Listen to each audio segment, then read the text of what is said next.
தமிழ்நாட்டில் இந்த ஒன்றியத்தை உருவாக்கின பிற்பாடு பாராளுமன்றத்துக்குள்ளார 21 பாராளுமன்ற உறுப்பினர்களோட கருத்துக்களை எடுத்து நாங்கள் ஒரு முடிவு செஞ்சிருந்தோம். முதலாக ஜனாதிபதியை மரியாதை நிமித்தம் நான் சந்தித்து எங்களோட கோரிக்கைகளை என்னால் தெரிய போட்டு முக்கியமாக சொல்லணும்னா 3 கோரிக்கைகள் நாங்கள் ஏற்கனவே அதை சுமந்திரன் அவர்கள் அதை பற்றி பேசிட்டு நான் குறிப்பாக மலையக சார்ந்த விடயங்கள் சம்பந்தமாக தமிழ் முற்போக்கு கூட்டணியை பிரதித்துவப்படுத்தி கௌரவத்துக்குரிய ராதாகிருஷ்ணன் அவர்கள் வந்திருந்தார்.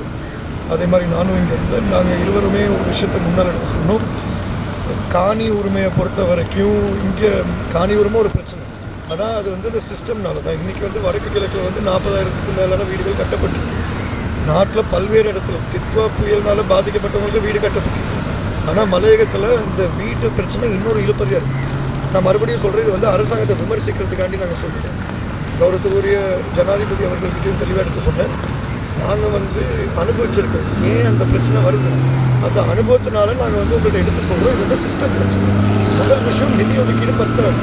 ரெண்டாவது இது இந்த லீஸ் முறைமையில் இருக்கனால நிறையா பிரச்சனைகள் இருக்குது. காணியை விடுவிக்கிறதுக்கு எல்லாத்தையும் தாண்டி அரசாங்கம் மூலியமாக காணியை விடுவிச்சா கூட பெருந்தோட்ட நிறுவனம் உட்காந்துக்கிட்டு சொல்கிறாங்க வெளியால் கொடுக்க மாட்டோம், நாங்கள் இங்கே வேலை செய்கிறவங்களுக்கு தான் கொடுப்போம். ஸோ இவ்வாறான பிரச்சனைகள் இருக்குன்னு ஜனாதிபதி அவர்களுக்கு எடுத்து சொன்னோம்.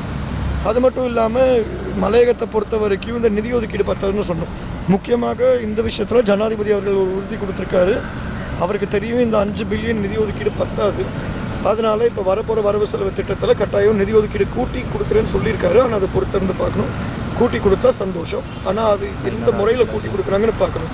ஏன்னா கடந்த வரவு செலவு திட்டத்தில் இப்படி கூட்டி கொடுக்குறேன்னு சொல்லி தான் 7 பில்லியன் நிதி ஒதுக்கீடு கொடுத்தாங்க. ஆனால் அந்த 7 பில்லியனில் 67% இந்தியாவோட நிதி ஒதுக்கீடு. அப்படி இருக்கும்போது இலங்கையின் நிதி ஒதுக்கீடு அதிகமாக இருக்கணும். குறிப்பாக அந்த மலையகத்தை பொறுத்த வரைக்கும் அந்த வீடு திட்டம் இல்லாமல் இருக்கிற நிதி ஒதுக்கீடு தான் நாங்கள் அதிகரித்து கேட்குறோம். அது கூட்டி கொடுக்குறேன்னு சொல்லியிருக்காரு. அது மட்டும் இல்லாமல் ஒரு விஷயம் அவர் சொன்னார், அது போக போக கலந்துரையாடலில் தான் புரிய வரும். என்னன்னா நம்ம காணியை நம்ம வழங்குறது அவ்வளோ சுலபம் இல்லை. காணி உரிமை சம்மந்தமாக காணியை வழங்குறது அவ்வளோ சுலபம் இல்லை.